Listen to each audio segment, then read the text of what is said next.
नमस्कार। उत्तर प्रदेश के मुख्यमंत्री योगी आदित्यनाथ ने बकरीद से पहले एक खुली चुनौती दी है कि अगर किसी में दम हो तो उत्तर प्रदेश के सड़कों पर नमाज पढ़ के दिखाए। उन्होंने सोमवार को एक कार्यक्रम के दौरान कहा कि जब मैं सत्ता में आया था तो उससे पहले मुझे खुद नहीं पता था कि मुझे इतने बड़े पद पर क्यों बैठाया जा रहा है, क्योंकि मैं कभी विधायक भी नहीं रहा था और मुझे कोई ये शासन प्रशासन चलाने का कोई अनुभव ही नहीं था। लेकिन मुझे प्रधानमंत्री मोदी और अमित शाह ने मुख्यमंत्री बना दिया उत्तर प्रदेश जैसे जगह का। मुझे बाद में पता चला कि मुझे यहाँ का मुख्यमंत्री क्यों बनाया गया है, क्योंकि यूपी में इतने काम थे, इतने आपराधिक प्रवृत्ति का कार्यक्रम चल रहा था, उन सबको सही करने के लिए मुझे उत्तर प्रदेश का मुख्यमंत्री बनाया गया। आज दो खबरें लेकर मैं आपके बीच में हाजिर हूं। एक तो ये कि योगी आदित्यनाथ ने खुली चुनौती दी है बकरीद से पहले कि उत्तर प्रदेश में कोई भी सड़कों पर नमाज नहीं पढ़ सकता। और दूसरी खबर यह है कि एक डाटा यूपी पुलिस ने आज सब सार्वजनिक किया है, जिसमें बताया है कि जब से योगी आदित्यनाथ उत्तर प्रदेश के चीफ मिनिस्टर बने हैं, रोजाना 5 एनकाउंटर होते हैं। रोज रोज आपको खबरें नहीं मिलती होंगी, अलग बात है, लेकिन उत्तर प्रदेश में प्रतिदिन 5 एनकाउंटर होते हैं। तो ये खबर आज उत्तर प्रदेश की पुलिस द्वारा हम लोगों को मिली, तो मुझे लगा कि आपको भी जरूर बतानी चाहिए। सबसे पहले मैं पहली खबर पर आता हूं। सोमवार को योगी आदित्यनाथ एक कार्यक्रम के दौरान उन्होंने कहा कि सड़कों पर लोग नमाज पढ़ने लगते हैं, जिससे पब्लिक प्लेस बाधित होता है, लोगों की आवाजाही में समस्या होती है। और मैंने खुलकर ये बात सबके सामने कही है कि अगर आपको नमाज पढ़नी है तो आपका नमाज पढ़ने का जो जगह है वहां जाकर आप नमाज पढ़िए। आप अपने धार्मिक काम के लिए सड़कों को बाधित नहीं कर सकते। और उन्होंने साफ इस बात को कहा कि अगर आप सड़कों पर नमाज पढ़ेंगे तो हमारा प्रशासन आप पर कार्रवाई भी कर सकता है। बरेली में एक बार करने की कोशिश की थी, उसका खामियाजा लोगों को भुगतना पड़ा। तो खुली चुनौती उत्तर प्रदेश के मुख्यमंत्री योगी आदित्यनाथ ने बकरीद से पहले देने की कोशिश की है कि कोई भी यूपी की सड़कों पर नमाज नहीं पढ़ेगा। उन्होंने कहा कि जब मैं बाहर जाता हूं तो लोग मुझसे पूछते हैं कि क्या यूपी में सही में सड़कों पर नमाज नहीं पढ़ी जाती, तो उन्होंने कहा कि बिल्कुल नहीं पढ़ी जाती और न पढ़ने देंगे, क्योंकि उनका ये मानना है कि उत्तर प्रदेश जो सड़क होते हैं वो सार्वजनिक प्लेस होते हैं, वहां पर लोगों के आवाजाही में कोई बाधित ना आए। इस वजह से योगी आदित्यनाथ का कहना है कि जिसको मस्जिद में पढ़ना है वो मस्जिद में जाकर पढ़े, जिसको अपने घर में बैठकर पढ़ना है वो अपने घर में बैठकर नमाज पढ़े, लेकिन सड़कों पर हम नमाज पढ़ने की इजाजत नहीं देंगे। इसके साथ साथ उन्होंने कहा कि कई बार मुस्लिम समाज के लोग मुझसे ये कहते हैं कि हमारी संख्या बहुत ज्यादा है। तो मैंने कहा, योगी आदित्यनाथ कहते हैं कि मैंने कहा कि आप 2 शिफ्ट में पढ़ लीजिए, 3 शिफ्ट में पढ़ लीजिए, कई शिफ्टों में पढ़ लीजिए। और अगर आपकी संख्या बहुत ज्यादा है तो आप अपनी जनसंख्या पे कंट्रोल भी तो कर सकते हैं। आप अपने जनसंख्या पर कंट्रोल क्यों नहीं करते? उन्होंने एक तरीके से खुली चुनौती माइनॉरिटी समाज को देने की कोशिश की है कि हम आपको सड़कों पर नमाज पढ़ने की इजाजत नहीं देंगे। और इससे पहले बरेली की भी एक घटना आई थी, जिसमें उधर से मुस्लिम समाज के तरफ से भी ये आया था कि हम पढ़ेंगे, क्या हो जाएगा। फिर उसके बाद जो हुआ था वो आपको मालूम है। पुलिस को लाठीचार्ज करनी पड़ी थी और बहुत बवाल मचा था। बकरीद से पहले एक बार फिर योगी आदित्यनाथ वही माहौल बताने की कोशिश कर रहे हैं कि यूपी में अगर आप सड़कों पर नमाज पढ़ते हैं तो प्रशासन आपके खिलाफ कड़ी कार्रवाई कर सकता है।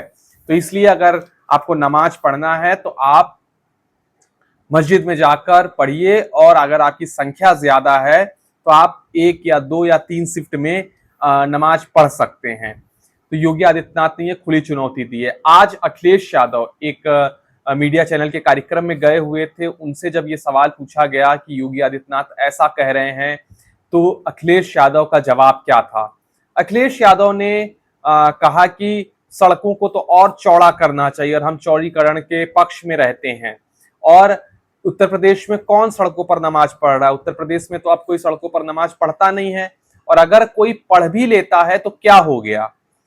तो ये जैसे ही अखिलेश यादव ने ये बोला कि अगर कोई सड़कों पर नमाज पढ़ भी लेता है तो इससे क्या हो गया, बस इस लाइन को भारतीय जनता पार्टी, योगी आदित्यनाथ, भाजपा की समर्थक मीडिया जो उनके समर्थन में हमेशा बोलती रहती है, वो उस मीडिया ने अखिलेश यादव की इस बात को पकड़ लिया और सोशल मीडिया में घुमाने लगे। एक तरीके से अखिलेश यादव की छवि बनाने की कोशिश मीडिया और सोशल मीडिया के जरिए ये की जा रही है कि अखिलेश यादव चाहते हैं कि मुसलमान सड़कों पर नमाज पढ़ें, और भारतीय जनता पार्टी खुले तौर पर यह कहती है कि उसको मुसलमान न वोट देते हैं, न उनको मुसलमानों का वोट चाहिए। वहीं समाजवादी पार्टी का एक बहुत बड़ा वोट बैंक मुसलमान कम्युनिटी है, इसलिए अखिलेश यादव मुसलमानों के पक्ष में भी बोलते हैं। आज अखिलेश यादव ने एक तरफ जहां ये बोला कि अगर वो सड़कों पर नमाज पढ़ ही लेते हैं तो क्या हो गया, वहीं दूसरी तरफ आज मंगलवार का दिन है, बड़े हनुमान जी का दिन है, तो आज वो भंडारा में शामिल हुए और हनुमान जी का दर्शन करने के बाद वो भंडारे में शामिल हुए और लोगों को भंडारे का प्रसाद बांटते हुए भी दिखाई दिए। तो एक तरफ जहां अखिलेश यादव हनुमान जी के भंडारे में भी जा रहे हैं, वहीं दूसरी तरफ नमाज पढ़ने वालों को भी बोल रहे हैं कि नमाज पढ़िए, और नमाज अगर सड़कों पर कोई पढ़ भी लेता है तो क्या समस्या आती है। लेकिन दूसरी तरफ योगी आदित्यनाथ, उत्तर प्रदेश के मुख्यमंत्री, ये कहते हैं और खुली चुनौती देते हैं एक तरीके से मुस्लिम समाज के लोगों को कि अगर सड़कों पर नमाज पढ़ोगे तो बड़ी दिक्कत आ सकती है, बड़ी दिक्कतें फंस जाओगे और पुलिस प्रशासन अपने तरीके से काम करेगा और सड़कों से आपको हटना ही पड़ेगा। वहीं आते हैं आज की दूसरी खबर पर, जो मैंने आपको बताई कि उत्तर प्रदेश पुलिस ने आज ये डाटा सार्वजनिक किया है, जिसमें उसने बताया है कि उत्तर प्रदेश में रोजाना कम से कम 5 एनकाउंटर होते हैं। एवरेज 5 एनकाउंटर उत्तर प्रदेश में रोज होते हैं। जब योगी आदित्यनाथ आज से 9 साल पहले उत्तर प्रदेश की मुख्यमंत्री की कुर्सी पर बैठे थे, यानी 2017 में, तब से अब तक 17,043 एनकाउंटर उत्तर प्रदेश में हो चुके हैं, और उसमें 289 अपराधियों, खूंखार जो अपराधी थे, उनको मार गिराया गया है, यानी उनको सीधा उनको गोली मारी गई है एनकाउंटर के दौरान। वहीं 11,834 ऐसे अपराधी थे जो कि चोटिल हुए हैं, यानी उनके पैर में गोली मारी गई है और या फिर वो किसी तरीके से चोटिल हुए हैं। तो 11,800, लगभग 12,000 अपराधी चोटिल हुए और लगभग 300 अपराधियों को मार गिराया गया। वहीं 34,253 अपराधियों को योगी आदित्यनाथ सरकार में गिरफ्तार कर जेल भेजा गया और उनके ऊपर कड़ी कार्रवाई की जा रही है। वहीं इस पूरे एनकाउंटर में 18 पुलिसकर्मियों को भी अपनी जान गंवानी पड़ी और 1800 पुलिसकर्मी इसमें घायल भी हो गए। वहीं अगर हम बात करें जोन वाइज की बात करें उत्तर प्रदेश में, आप जानते हैं कि जोन में उत्तर प्रदेश का पुलिस प्रशासन काम करता है, तो मेरठ जोन इसमें नंबर 1, पश्चिमी उत्तर प्रदेश का जो मेरठ जोन है वो इसमें नंबर 1 रहा। वहां पर पिछले 9 सालों में 4,813 एनकाउंटर हुए, जिसमें 97, मतलब लगभग 100 अपराधियों को मार गिराया गया। और वहीं 3,513 अपराधी उसमें घायल हुए एनकाउंटर के दौरान, और 2 पुलिसकर्मियों को जान गंवानी पड़ी। ये आंकड़ा है मेरठ जोन का।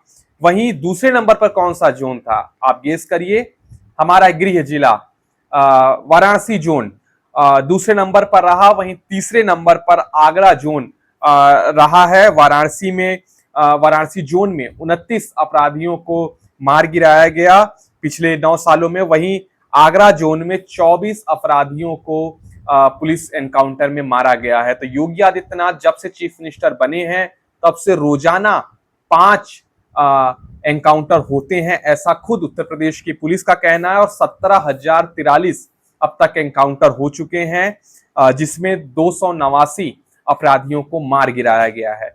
एक बात दोस्तों, हम लोग भी ग्राउंड पर देखते हैं कि जब भी हम लोगों से बातचीत करते हैं तो लोग ये जरूर कहते हैं कि योगी आदित्यनाथ सरकार में कुछ हुआ हो ना हुआ हो, लेकिन अपराध पर कंट्रोल हुआ है।